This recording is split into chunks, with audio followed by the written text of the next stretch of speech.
Welcome to Beyond the Frets, episode 7. This is Zach Jones, of course, your host. I'm very excited for today's episode with the great Jake Estner. Jake is a guitarist and educator in Boston. He's been there a number of years. And, Jake is a really interesting cat, and I've come to know him over the years, quite a few years, through Instagram. I think one thing that really caught my eye or ear about Jake is his incredible attention to detail and just an exhaustive personality when it comes to guitar harmony and rhythm, picking technique, and just lots of really cool ways and approaches in practicing the guitar. And another thing that's kind of special about Jake is that he's primarily an educator. He doesn't gig hardly at all. And, we'll talk about that in this two-part episode, actually. We had a lot to talk about. And so I'm going to split this up into two parts. He was, very forthcoming and honest and generous with his time. So I want to thank him for that. You will hear us talk all about his history as an educator and how he approaches teaching beginners and, more advanced students and all sorts of practice concepts, which are really fantastic. And then this episode ends on a cliffhanger. Sorry to do it, but it was kind of perfect timing with everything. And given the length of it, it made sense to split the episode. So I kind of end right as I'm asking him about a fantastic story about how he got to sit in and play with Dweezil Zappa when he was doing a lot of touring a couple years ago. So that's a really, really cool story, and you'll hear all about that in the part 2 of this episode. There will be a number of two-parter episodes with people that were just, very generous with their time, and, I can't wait to get those out. There'll be a two-parter with Tim Lurch. There'll be a two-parter with my great pal Meths and Nishquan on drums, and, lots more episodes coming up. A couple days ago, I interviewed Adam Levy, the great Adam Levy, and today, in fact, I'm interviewing Bobby Broom in about an hour, so things are ramping up and getting super exciting, and I'll be releasing more throughout the summer. So I want to thank all of you listeners for checking out the podcast. Please share, subscribe, like, comment, rate, whatever you can do to help out. It would mean a lot, just because I think that these conversations are important, and I'd like to get them to new listeners, wherever they may be. So I'd like to thank the Mid-American Center for Contemporary Music for supporting this podcast, as well as Silverheart Productions, and my main man Chase Potter for all of his audio wizardrying. And so I want to keep this intro short and sweet. So without further ado, sit back, grab an axe, and get abducted. This is Beyond the Frets.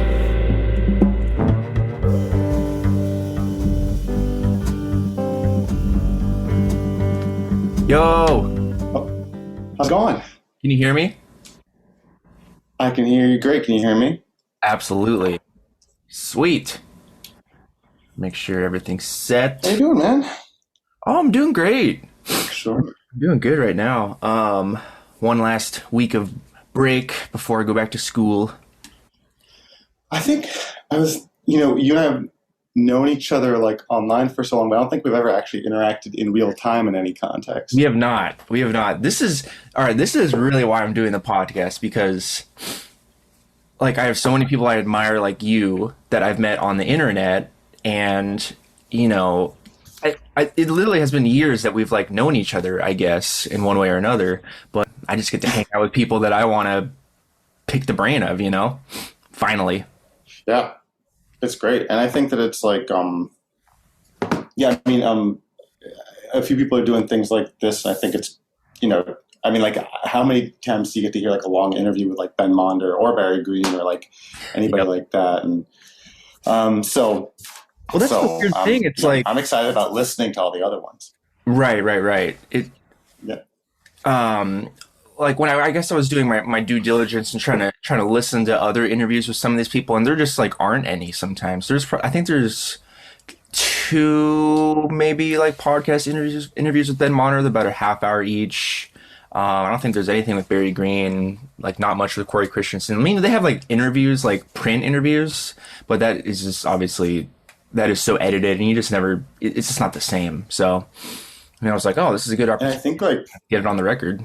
With folks like Cecil Alexander, who it's there's a new thing of love or hate the idea of influencer guitarists or like, like folks who like have, are like sort of building this following and then just people know about them. And so it's Yep. like kind of a different thing where I think people are, curious what like, when Cecil like posts one of those Q&A things on his story, like there's always just like hundreds of questions, whatever the answers. And so, yeah, so I think it's great. Yeah, it really is interesting. I mean, just the avenue and the path that you're able to take now as a musician is so different because you don't necessarily have to go through this. You don't have to go through school necessarily. You don't have to go through like you don't have to like be in Art Blakey's band to like get exposure. You don't have to like go through some route, like traditional route to like be seen and like get your stuff out there. It's great. I think it's great.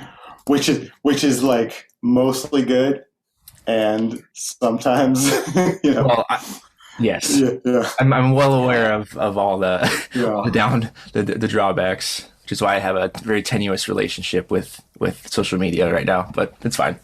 Yeah, I understand. So yeah, so what are we doing? We do you like? Are you already recording or? Oh, we're recording. Yeah, we're in it. Oh, we're going. Okay. So it's super informal, man. Okay, cool. I mean, I will edit stuff to, but yeah. Like if I fart or something. Yeah. Well, no, that stays in. Only the farts. That's Only the farts. It's like a 30-second thing, actually. Yeah, it's part of my like my vocabulary. It's like my own style. So, how are you doing? I'm pretty good. I mean, like, especially like comparatively. I mean, it's always weird. Like, I think the COVID thing is like hit different people in somewhat like really arbitrary ways. Like, if you happen to be like a masseuse, like you're kind of effed, or like a hairstylist, right? But if you're like a guitar teacher or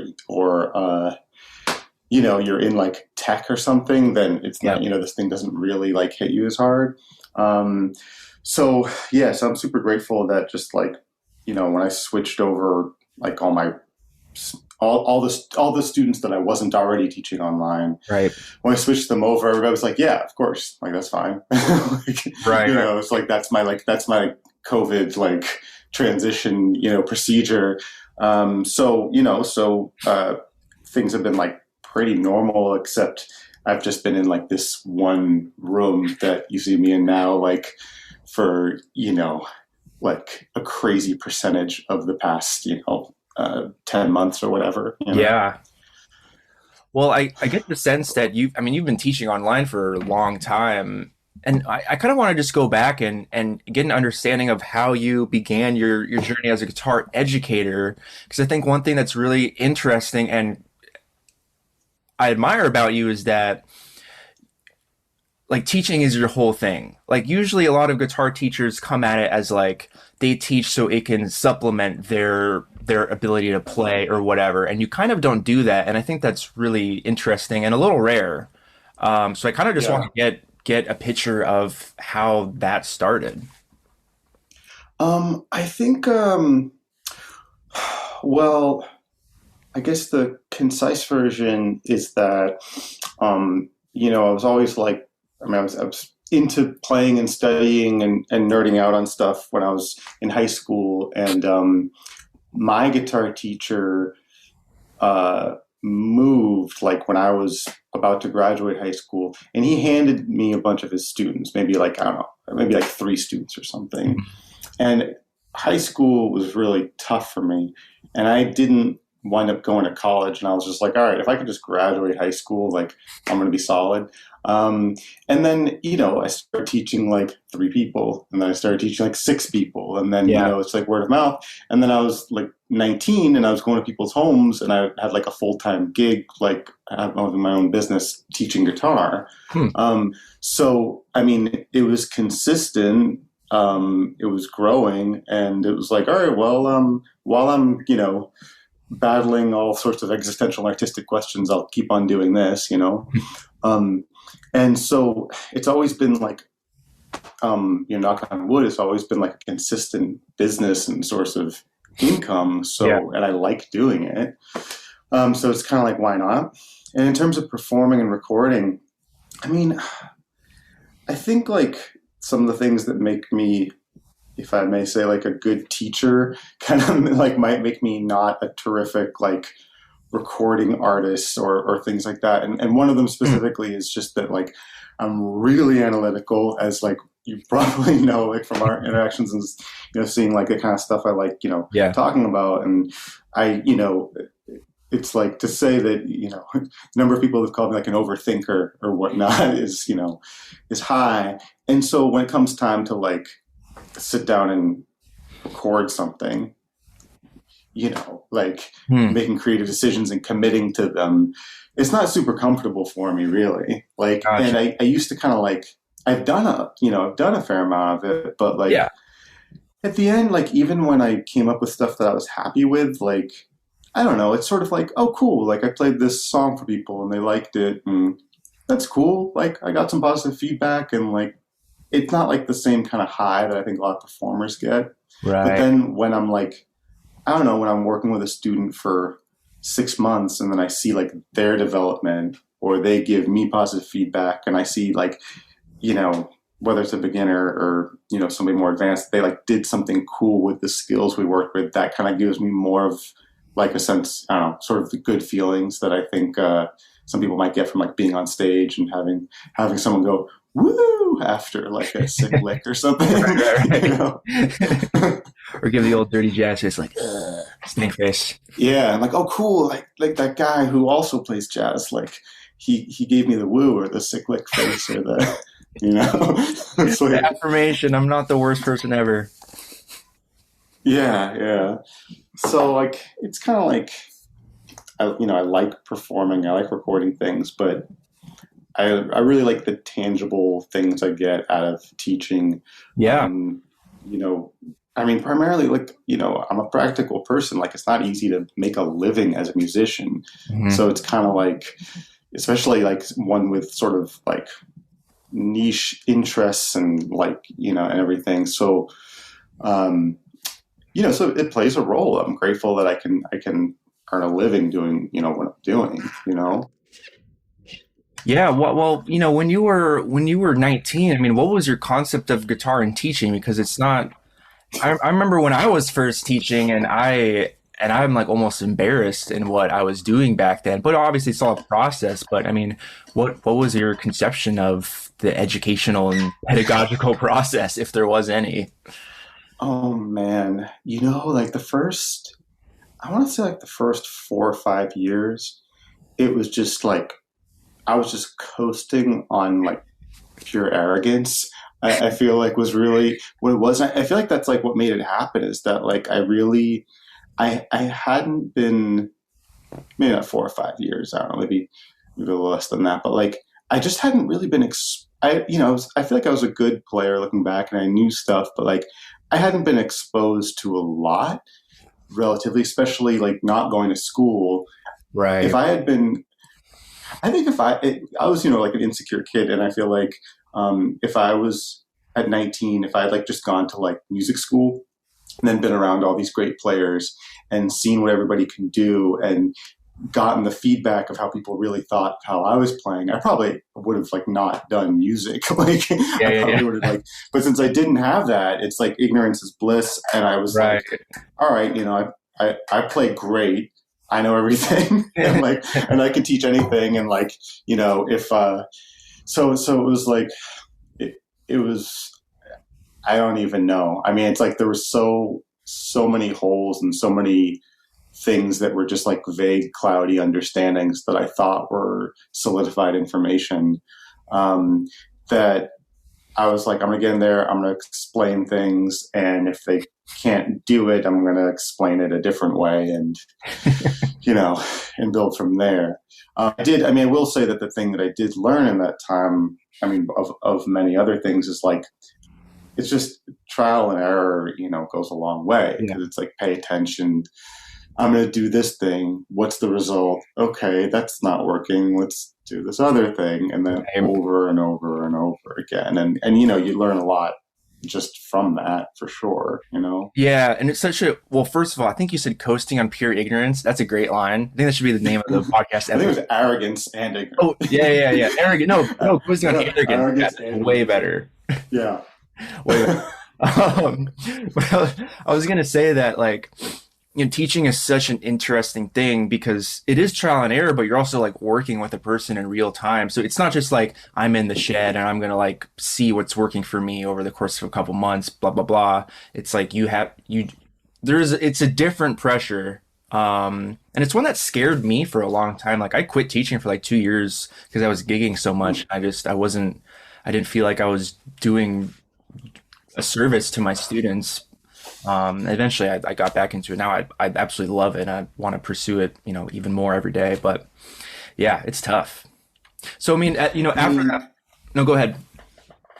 Well, I was just going to say that it's trial and error, but in the sense that when you're working with multiple students or a bunch of students, you get a larger pool of data to see what's working. And like, actually, it's funny because just yesterday I was talking to one of my 8-year-old students who's like one of the sweetest kids, who I know has a lot of respect for me and I know like likes working with me. But sometimes like I'll give him a technique like adjustment and he'll be like, well, but don't you think? And like, I think it's better. And I'm like, and he's not being disrespectful about it. It's just but I said to him, I was saying all these things. I was like, no, but then like when this goes this way and the pinky's here, it's going to be better. And I know it seems nice. And I was saying, you know what? I'm going to have to kind of just say, you got to trust me. Because, I don't like the argument of like appeal to authority, like this person's an expert, so what they're saying is correct. But like, I was like, I've just like sat with so many kids and adults about this one specific issue of like how the pinky and the, and the fretboard are connected or whatever, that I know what's going to happen if you do it your way. And I know what's going to happen if you do it this way I'm trying to get you to do it. Like there's enough experience doing it, So it's not even like a right or wrong. It's just like there's enough data to go by that I can have enough confidence to say, So it's like the trial and error thing. It's kind of like, oh, I've seen this work enough times. I've seen this not work enough times. That it just builds and builds and builds. I mean, like it gets crazy specific too, which I find like fun because like a really good example of that is that up until a few years ago. This is so like minute, but it makes a big difference. Like I would say I would say to people like to have their if they're trying to do something with a stretch or a bar, I'd say, well, get your thumb lower on the back of the neck, okay? Right? And it's like, yeah, okay, that, that, I know that, everybody knows that. But if you don't know, anything like guitar technique, you might be like, okay, my thumb's lower on the back of the neck. Right. And I'm like, oh, wait, that's not the right cue because then, if I'm just listening to audio on this, like that, like I just moved my thumb. I kept my hand in the exact same place. Now my thumb's in a really weird position. And anybody who's played guitar for 20 years, is like, oh, yeah, obviously that's wrong. But if you haven't, then you don't know. So now I have to say, I'll catch myself like, no, wait, I mean, get your whole hand a little bit lower relative to the guitar neck so that the thumb lines up on the back, and it's like, and then, it's just like, take 1,000 of those things and then you're getting more stuff accomplished each lesson, and moving everything forward quicker and everything's just kind of like building the more you do it and have that pool of data. So in the first 3 or 4 years, there was a lot of stuff gathered like that, just like through trial and error, but it's always happening. You know what I'm saying? Yeah. No, I love the minutia of those little things because, I've taught a lot of students now and the same things just, they always come up like the thumb or, the pinky flying off or like whatever it is, like those things just always come up and it's really nice to be able to start finding not only how to address it and how to talk about it, but like ways to like cure it or, get them to approach it or think about it differently. And when you see it happen successfully time after time, it feels that is a high. You're right. That is definitely like, you're like, yes, like I've been teaching this concept to like all my students this past month and like everyone's nailing it. Like that means I'm doing something right, which is great. And I think on the more like, advanced quote unquote levels, like, or like talking about like jazz or improvisation, I think like, you're right that most teachers are kind of like players first. Um, and so like if there isn't like that tenacity about the data gathering or even the interest, it just winds up making a big difference. Like I work with enough. I'm not just like trying to promote myself here or whatever, but I do think it's like interesting and fun. It's like you work with enough people, you see that it's like, oh, when you ask them to do this thing, they always forget. I mean, I've seen enough people when I'm teaching them about extensions, that like when they're trying to put together some stuff, over a standard, they'll do like the 9 on a 3 chord. And then it's like it happens, which isn't like bad, but it's like, that in some contexts it's just like, oh, it's a little, Yep. you think it's fair game. But there's a little asterisk next to it. Mm-hmm. So then it's like, all right, you got to put into the materials and you got to like remind people of that, but you don't see it happen necessarily unless, you see it happening with like, a dozen or 100 students or whatever. You're like, okay, everybody listen up. Like, just be aware about the 9 on the, on the 3 chord. Right. There's a great Barry Harris video about the 9 and the 3 chord thing, and he puts the flat 9 in the minor voicing. It's super hip. It's cool. He's a wizard. That's cool. He finds like a way to make the flat 9 on a minor 3 chord sound cool. Yeah, he talks about it in the context of all the things you are, I think, in like when the 3 chord comes in there, and like how it's, a minor chord is not just a minor chord that, can have whatever extension it's like tied to the key. It's been a long time since I watched it. Maybe I'll watch it again later. I'm probably doing a bad paraphrasing. Yeah.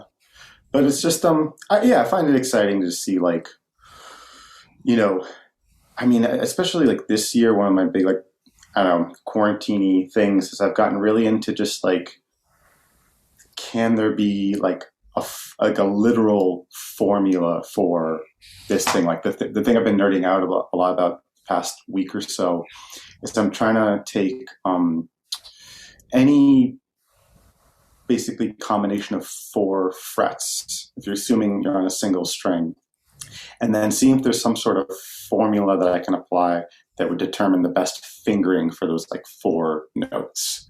Because like you look at it and you're like, okay, yeah, it's going to make sense to play this. But I'm like, is there something that not just like, oh, well, I've been playing for a long time, so I can look at that and I know what it is, but an actual like, if you have to play like on one string the 4th fret, then the 9th fret, then the 6th fret, then the 7th fret. Like if there's like math that you can apply to make that, like apply this equation, that's the fingering that you're going to use. And like, I feel like I'm getting close.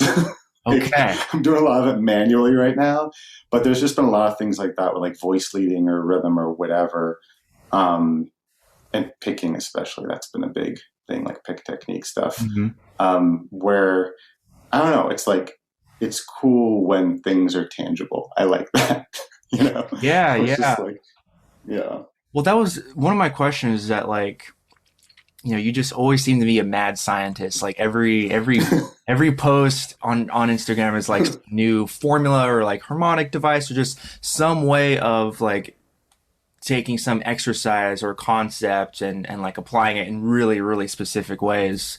So I wonder like how long you've been doing that, and how do you actually give that to your students? I mean, do you make all your own materials? Do you just kind of write it out each time? I mean, what is the actual method there? Yeah, that's a cool question. First of all, like, I think that's another fun thing about not being like, I don't know, like, I don't, sometimes,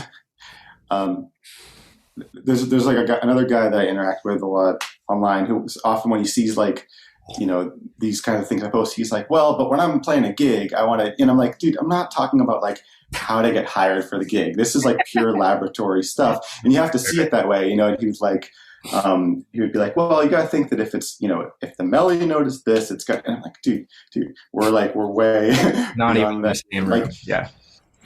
And I think it's really cool to have these things that you're like, okay, this is pure experimentation and just like what's going to happen out of this. And it's fun. And then like, who knows, you might get something cool and creative out of it. But, with my students, I barely ever get into that kind of thing for the most part, because I feel like, how do I put it? I guess like with my more advanced students, although like I like to encourage people to like be playful and explore things, most of the time what people need is structure with their fundamentals and like, getting like big picture stuff down. And that's like what I feel like I offer as a teacher to the more like advanced musician. Like if somebody wants to do a one-off lesson with me and just like talk about polyrhythms and explore some things, happy to do that. And I'll be like, you can try this, and I'll write out a list of like, what's the thing we're working with? What are the variables and parameters to it? And like, what things can you adjust within each of those? Like say if it's like, you're doing some polyrhythm thing where your thumbs keep in a steady pulse and your other fingers, doing some alternate pulse, right? Mm-hmm. Then it's like, well, how many different notes can you grab with the first finger? How long is that phrase? Does it like loop at the same starting point as the thumb? Like all these, you could just list them and then, go through all the possibilities. But mostly with students, I mean, like I do, that's like me going back a few sentences, like that's me kind of doing things that I like doing and exploring for my own sake. Well, gotcha. Most of the time a student comes to me and they have like a tangible goal. And, I only feel comfortable like playing with that stuff. Like the way I look at it is that I feel like if I have to do like a dinner gig playing standards, then I feel like I'm at a point, and I've been at a point for a while where like it sounds fine. Like I can play stuff. I might not love everything I play, but I'm like, okay, like I know how to like play over these changes. I know what voicings to use and like, how to keep the form, relatively depending on who I'm playing with. But if those things aren't together, like if those things aren't together, then the fun spreadsheet, stuff. Right. If the goal is being a jazz guitarist, it's not really.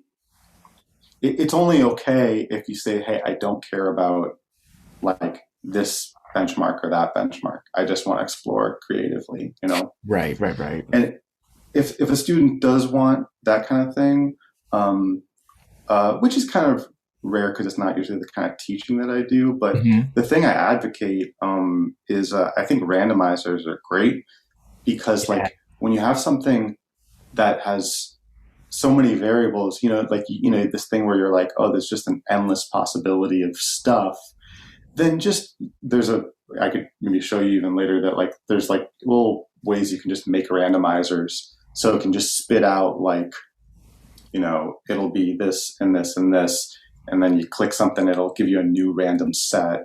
And that way you're not like going to be like, well, I got to spend the next 20 years going through each one of these, you have like fun with it, No, well, I totally stole yours because I remember I was talking about like a random harmony generator. You were like, yeah, I already do that because I'm a wizard, smarter than you. And I was like, yeah. And you sent it to me, and then I was toying with it, and I use it all the time. I made great. I made awesome. tabs with chords, scales, and just triads, and just do all sorts of crap with them. I love it. Oh, that's terrific. That make that like it's really funny. Like that just made me feel really good, and that's exactly what we were talking about. I was like, oh, I feel really good that like I did this like weird educational thing, and somebody else found use in it. That's great. Yeah, I mean, I've been like, that probably was 2 years ago or something, and I've been, especially in quarantine, like there's like all sorts of wild stuff I've been putting together with randomizers, and it's fun, Yeah. I think I don't know. You need to write a book. Either fun or it's not. You need to write a book or an app or something because I feel like the things that you talk about, like, I mean, I see them every once in a while, but you're so methodical and so analytical, and it's so process oriented that I think honestly that there is a lot of space for that out there. Just saying that you should do that someday if you ever have the time. Well, I I appreciate would it. buy it. And I actually, yeah, I'm sort of got some stuff in the works. Like, um, I've got a lot of these things in like spreadsheet form, like I showed you. And what I'd like to do when I kind of get enough time to just organize it is like have these individual tools, maybe like for sale or for sharing or whatever. And they're just like as spreadsheets, so it's like a little crude. Yeah. But I figure if I find there's enough interest in them, then maybe turning it into some sort of app or Mhm. web app or something a little more formal could be down the line. But first, just doing it like the beta way. Yeah. Excuse Yeah. me. And also like I have a lot of like sort of like articles and write up of processes. But man, I think actually something when you were on your social media break, I have the entire like how do I put it? Like I basically made a tool that like man, how do I concisely say this?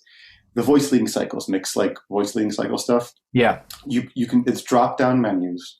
You put in chord structure, key, scale, which cycle. It's going to not only give you the chords and like each note's in the voice leading, but also like suggestions on guitar voicings that are practical and connect to each other in a good way, What? based on like a few criteria. And so like ideally you just punch in like the chord, key, scale, like which Mhm. structure you want to do, drop two or drop 2 and 4, whatever, and then you just read a row, and it's like, oh yeah, that works on the guitar. Wow. Whoa. So how is it I'll written send. out?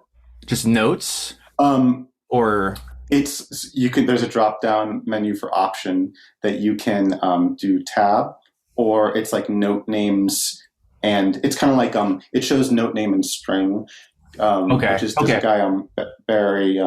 Man, I wish I remember his last name. Sorry, Barry, if you're listening to this, but he has a nice way that he likes doing it, where it's like it looks like tablature, but instead of seeing a number, you just have the note name written out.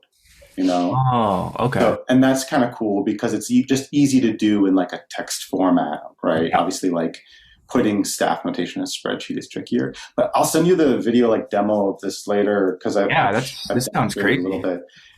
It's like it's so cool because you can even do like a custom 7 note scale, right? Like some weird like Hungarian whatever, and like do clusters and spread 3 note clusters spread in like cycle 3 only on the top, only on strings 2, 3, and 4 or something like that, and it'll just be like, pew, here it is.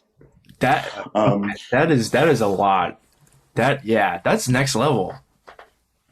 it's pretty cool, and it's like that was like the sort of like post COVID, like I don't know, it must have been 100 hours on that thing. I don't know. I just was a Yeah. little obsessed, but hopefully like I kind of was like posting about that and people were interested, and I sort of then got into some other things. But I'd like to make that like available and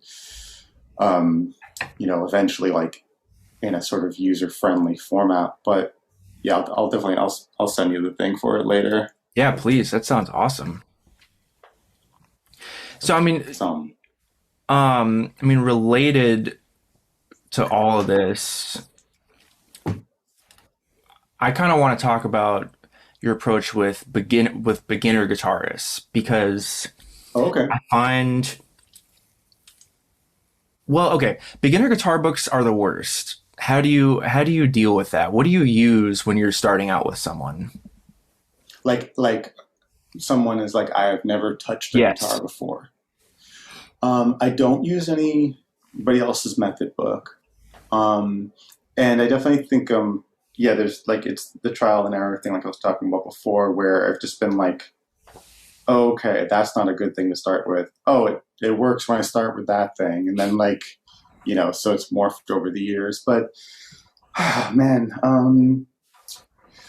I it's funny, I haven't taken on a new absolute beginner student in a little while. I'm Hmm. trying to remember what I usually do.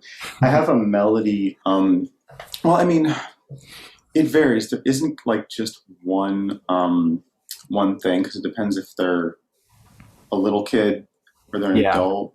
Um, but I have a like 8 measure etude that's just um like on the high string, like just E, F sharp, and G. Give it to them in tablature, and it's just um like a little melody. It's all quarter notes, except for the last note. It's a whole note.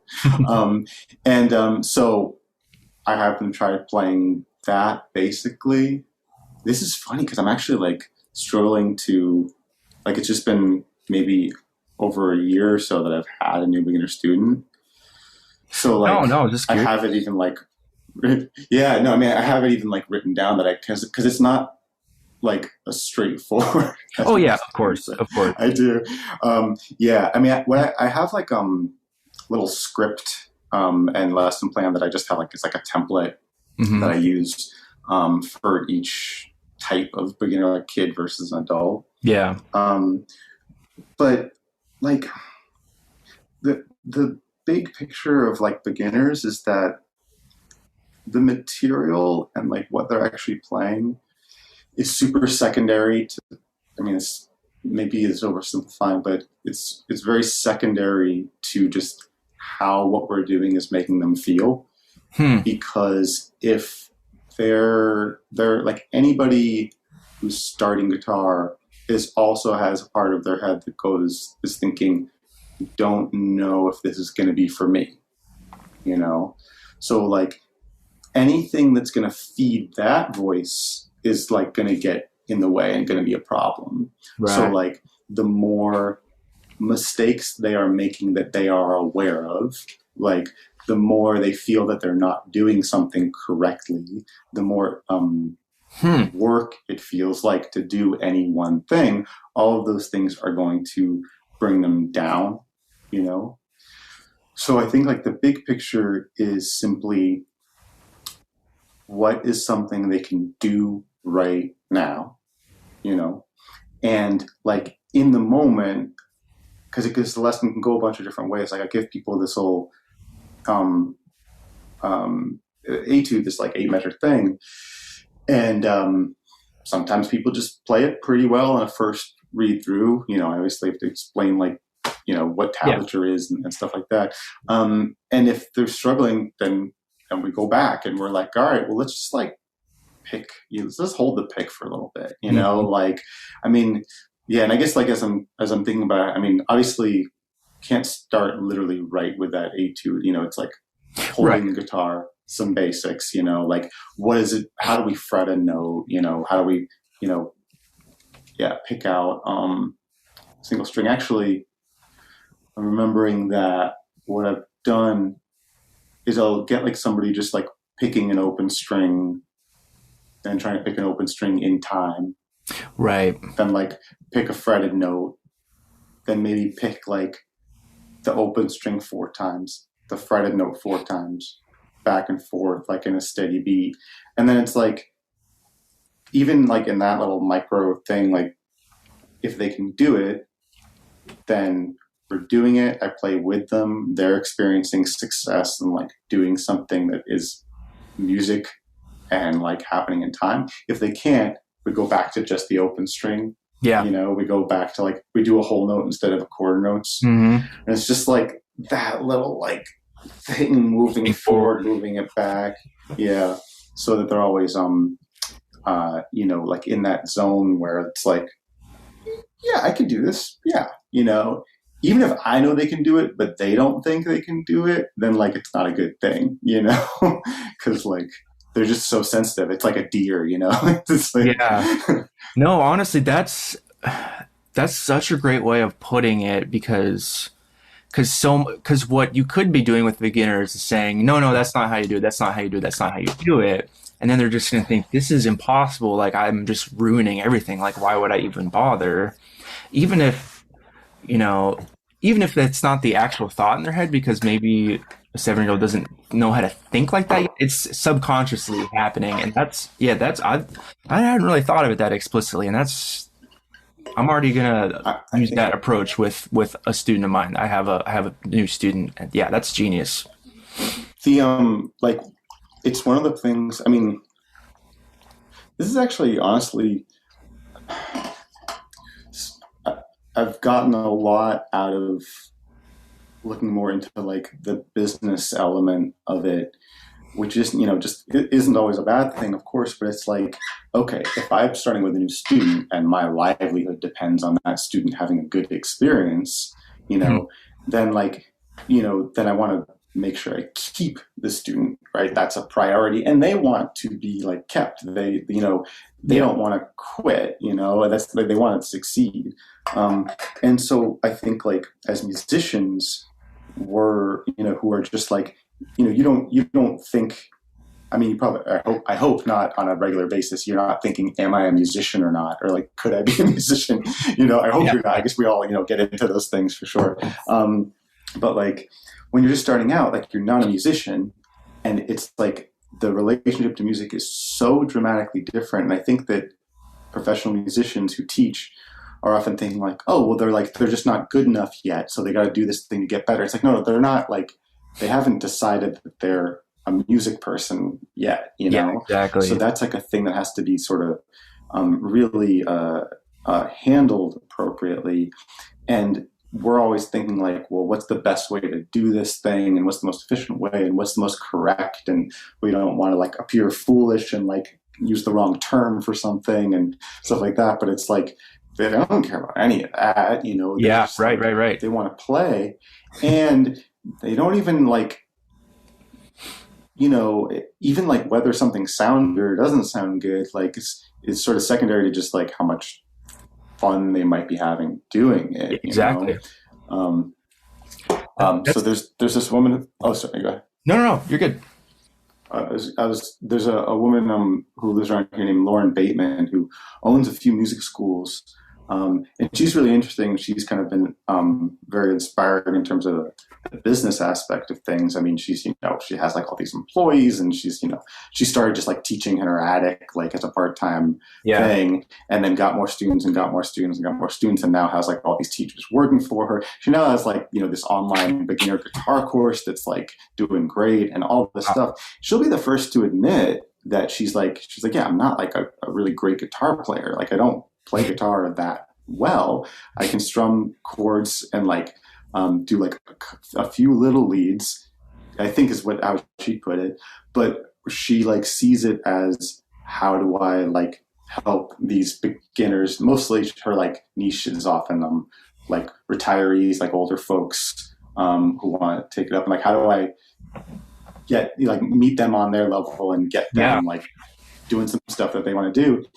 And it's like she's really successful at it, and it's so different than all the stuff that we're, like beginners should learn how to use fingering in this way. And it's like, for that demographic or whatever, I mean, it's just like, what's the fastest way to just get them doing it, even if it's yeah. like incorrect technically or whatever, Right, right, right.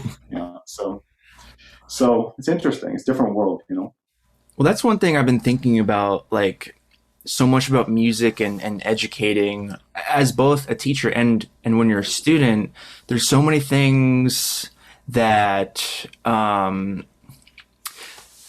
there's so many things that people think they're not allowed to do because they're not good enough. Like even improvising, you Just know. opening up. Whoa. Oh, you're good. Yeah. Yeah. Like even with improvising, like I've now like I used to think that, oh, like a student can't start improvising until they like know all these certain things. But now it's like I want to get them improvising or having fun or doing these other types of things as soon as possible, because Mm-hmm.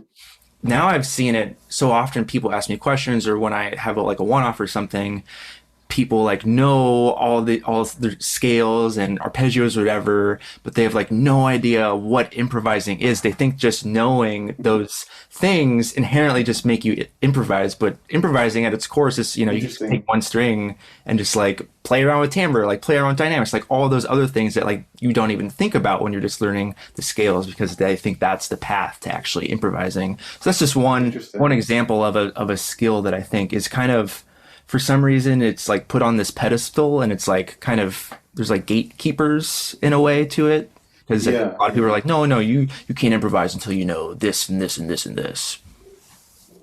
I feel like I still feel that way about myself a lot of the time. I'm just like, I can't improvise. I don't know what to play next. Right. But I'm curious, like, that's interesting. Like when you feel like you encounter that, and you get like, say, a student that like has been like working on their scales and arpeggios, and then if you ask them to improvise, like, do they kind of just like freeze up, or do they just sort of meander around the like little boxes that they know and stuff? Yeah, exactly. They just kind of play around with the notes or the boxes, or they just don't have really an idea of what improvising actually is. People think of it as you just play random notes in this scale and it's all going to work out. But yeah, that's the thing I have with like, I have one that's an area as a teacher that I'd like to improve in a lot, is working with beginners improvising. And I don't do it a lot. And it's like, I know that I should, but I just sort of haven't found a terrific and engaging like avenue for it. So it's sort of like this very distinct thing where it's like, it's not that I think they can't, it's just that like when I do, I feel like it's hard for me to figure out a way to make them think it's cool, interesting, fun, or worth doing.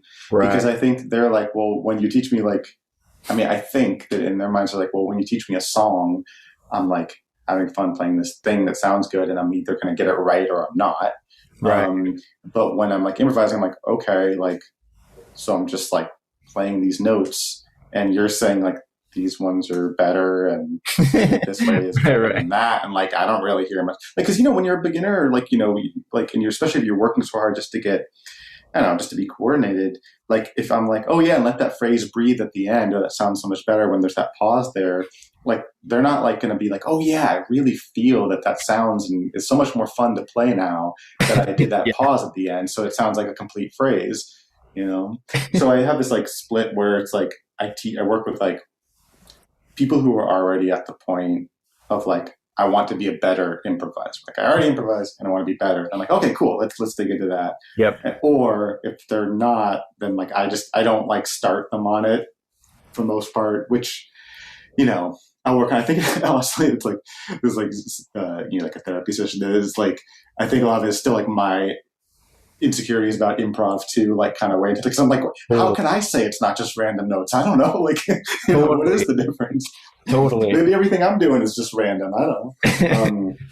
But yeah, I mean, that's another thing. Like when you're not a musician, you're a kid, and they're just like, okay, I'm playing playing the notes you told me to play, and they just like, they'll usually make it, like kids especially will like make a joke, and they're like, it's just random, and like, yeah, I guess like, isn't everything random though? Like a butterfly flaps its wings, right? Like nothing's real. I don't know. We're in the matrix. Yeah, exactly. Listen, kid, everything's an illusion. Nothing is real. Yeah. So it doesn't matter whether you play notes of your favorite song, or you're just making them up, or we're just sitting here in complete silence. There's no real tangible difference between any of those things. It's all music, man. Yeah, exactly.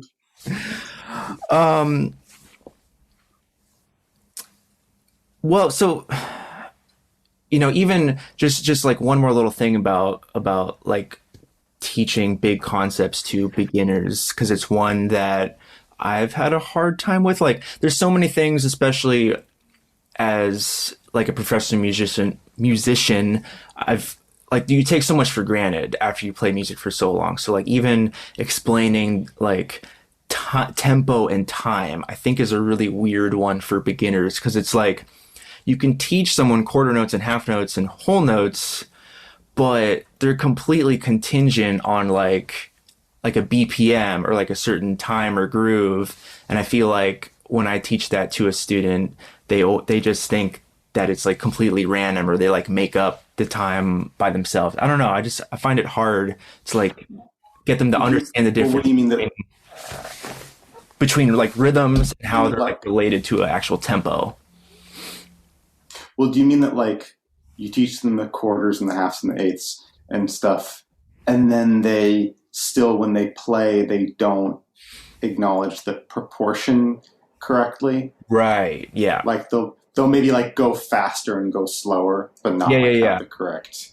Yeah, I mean like for that, yeah, that is a hard thing. But what I always do is I just always like teach them to like be counting the smallest subdivision.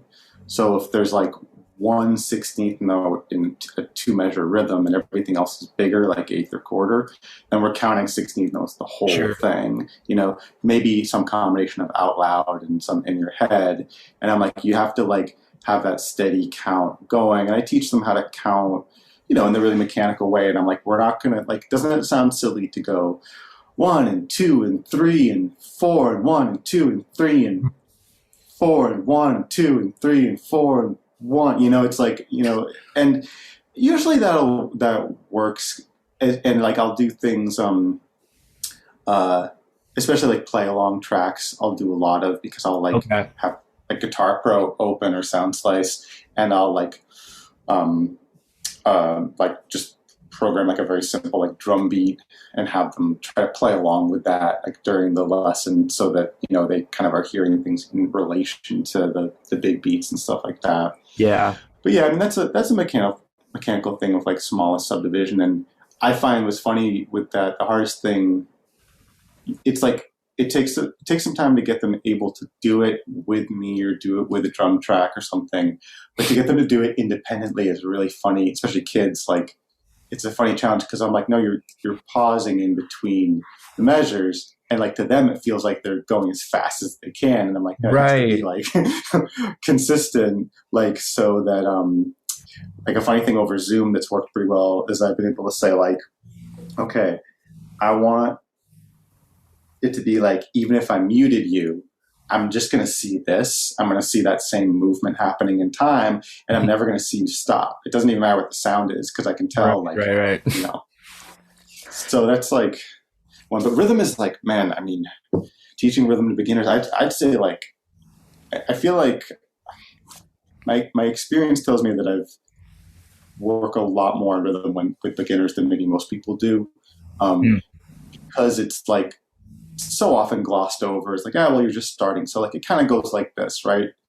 And that's like, that's great when it works. When it doesn't, Yeah. like, Exactly. like no, feel it more. Right. Right. Let's do it. Intuit it to a greater degree than you already are intuiting it. And they're like, what the fuck do I do with that? It's like you have to be a I don't mechanic. know anything. Well, it was such a Yeah. good point about the counting because that's what I encounter the most. It's like 1, 2, 3, 4, 1, 2, 3. Like, no, no, no, no. That's no. It has to be steady. Yeah. It's on the Zoom stuff. It's also because like I don't know, we can use like, and all kids are like tech savvy. I can say things like, okay, if I was like, say we're trying to do a rhythm that's like 1 and 2, 3 and 4, 1 and 2, 3 and 4. It's like I'll be like, remember how we were just counting all of the eighth notes, right? Mhm. 1 and 2 and 3 and 4 and so it's kind of like if on the, and I'm usually like screen sharing and like circling what I'm talking about as I'm saying it, but Mm. like it's kind of like if we're counting all the eighth notes, but we're just hitting the mute button on the one that on the and after Mm. 2, and the mute button on the and after 4. So it's like 1 and 2, 3 and 4, 1 and 2, Right, right, stuff right. like that, especially if I just like kind of keep banging it into their heads like over and over again. Yeah. It eventually That's comes together, which is cool. Yeah, if they care. If they're not interested and they're not really listening, then of course nothing's going to work. But right, exactly. that's all relevant. Yeah,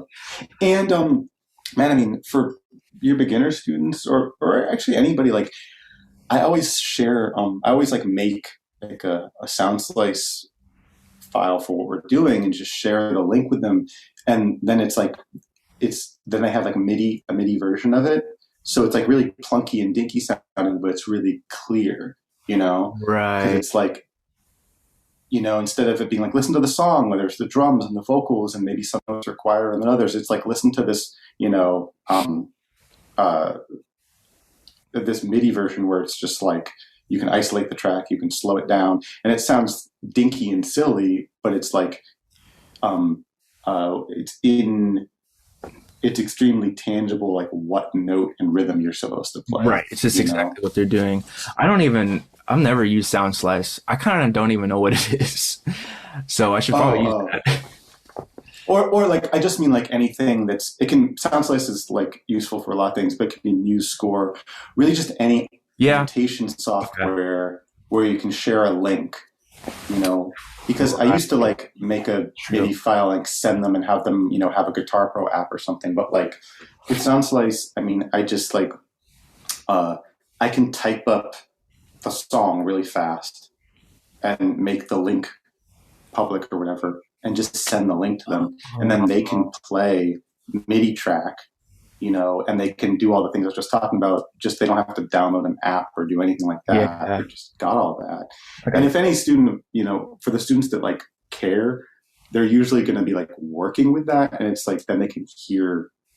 I mean, shit. It used to be like I'd be like, "Here's the rhythm to the song," and then I'd come back next week and be like, "Do you remember the rhythm to the song that we talked about?" Oh yeah, You know, totally.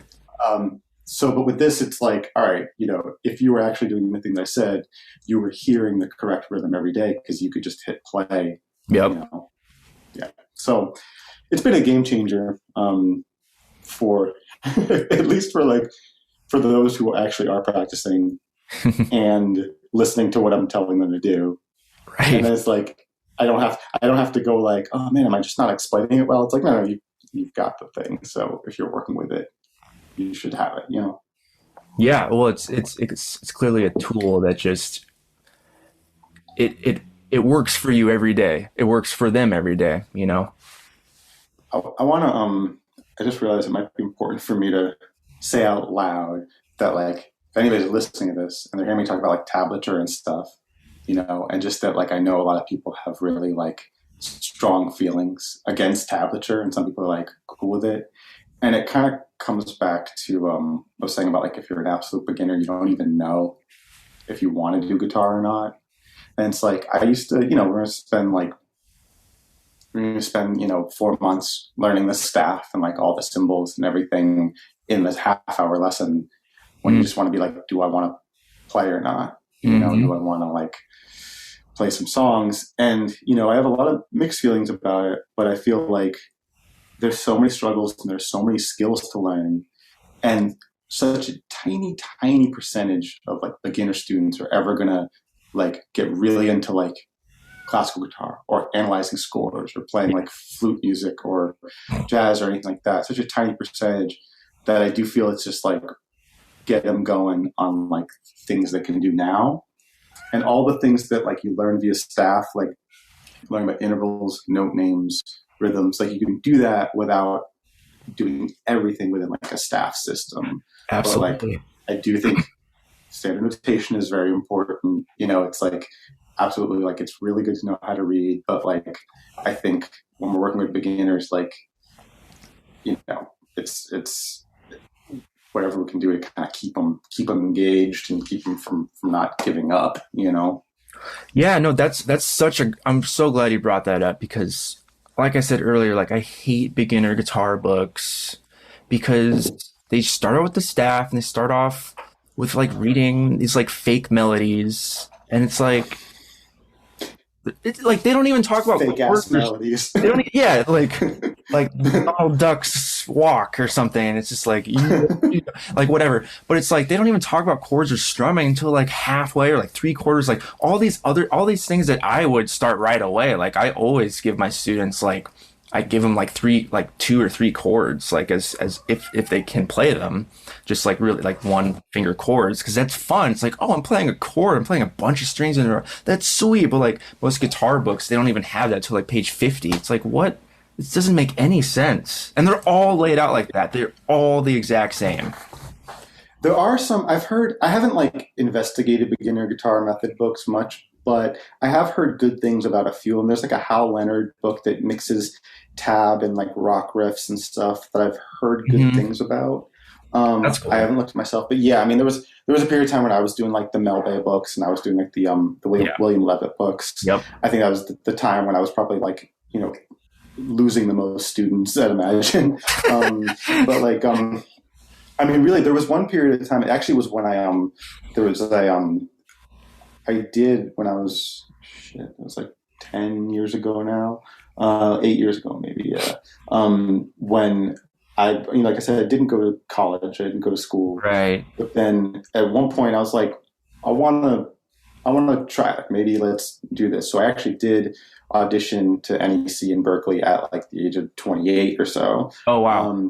And yeah, and I like, you know, the just reality, whatever it is, what it is that I was like, all right, I already have like a job. I already have a career in music. So Mm. it's just the money stuff. Like, I don't want to, if I can get a half scholarship or better, I'm going to do this. Yeah. And if not, I'm not. And so I got some scholarship. I didn't get, what I wanted. Yeah. And then I was like, and also the more I talked to people, so even like Berkeley teachers, they were like, if you want to play this stuff, just go to New York. Like, just that's what you should do. And I was like, oh, I don't want to do that. Like, go to New York and hustle for gigs. And I was like, oh, that sounds awful. I don't want to do that at all. Right. But during that time, that was like when I was the most serious and scholastic and like, Mm. and that was when I lost the most students for sure. I was like Wow. making everybody read. I was, making everybody do like ear training, and like, kids were like crying during the lessons. I can't hear. I was like, X. yeah, I was like, I had like my solfege for 10 minutes and, reading for 10 minutes and like maybe a little bit of a fun song here and there. Oh, wow. Because I was Mr. Serious Musician, and I was like, everybody's got to be, Because that was on the reflective track at the time. yeah, it's funny. But I think like you go, I try to stay. There are a lot of Facebook groups for music teachers and guitar teachers less so, but like music teachers and piano teachers, and so I'm like been involved in a lot of those because it's it's my profession, and it's nice to know what everybody's doing. Mm-hmm. And people talk about method books, and I think there's like with guitar, yeah, there isn't like, it's not like piano or violin where there's just like, oh yeah, there's these like 5 really popular ones, because there's so many different ways to teach guitar. Yeah. And there's so many different like things you can get out of guitar. But I think that some people are like anti-method book, and some people are like just go buy a book. And I think it's like there's got to be some balance of like, there's a system and you allow for variations between individuals. Right. Exactly. Like, you can't teach everybody the exact same way, but you also can't reinvent the wheel for every student, because it's like, Yep. and that's what I did for the first, I don't know, long time teaching. Everything was just like, all right, what does this student need? And it's like, I don't know, it's not necessarily efficient when you already know that there's a bunch of things that generally work, and Yeah, for everyone. with a plan. But like, I mean, so I basically like, actually, this might be useful to you or to anybody else, that like the way I look at it is that it's not like step 1, step 2, step 3. It's more that there's what I call like tracks. So you have like, and I actually did this in a you know what a mind map is? No. It's kind of like basically kind of write out like, in this context it would be like like on the top left, I forget where your left is going to be others of mine, but like on the top left you might do a box and it says left hand technique, and then you might connect that with a line to another box that says properly fretting a note, and then that might go to the right and say switching between 2 fingers, and then I might go to the right and say fretting 2 notes at a time or something like that. And then that goes down to like more chords. And the other thing goes to the right with like more, combinations of fingers or difficult things like shifts or bends or hammer-ons. And that's just for left-hand fingering. And so you can have one for like scale knowledge, for pick technique, for chord, for harmonic knowledge or something, right? You got all these like big picture topics, but there's step 1, step 2, step 3 within each of the big picture topics. And then at some points they splinter out because like, obviously this stuff is not linear, right? It's nothing that we're doing is linear, So they splinter out and it might be like, you get to like finger style technique and there's like Travis picking and there's like classical guitar pieces, Right. So I have a lot of that. Basically, like, I don't have like a step 1, step 2, step 3 for just how I teach, but I have, I try to be as detailed and as thorough as possible with each individual item like that, with each topic or subtopic, so that I'm like, if someone's doing this and they need the next step within that, then this is the next step within that. You know what I mean? Does that make sense? Mind map? Well, a mind map is just like the general like visual format that you might kind of put these things in, where you have like text in boxes and they connect with lines. So you're like, this leads to that, that leads to this. But this new thing might lead to 2 other things, or it might go back to something else that's down, So it's just seeing basically ideas or processes and how they connect to another. And it can be like a mind map is just like, I don't know who was the first person to use it, but it's just like a very loose like name for, like just as a visual demonstration of something.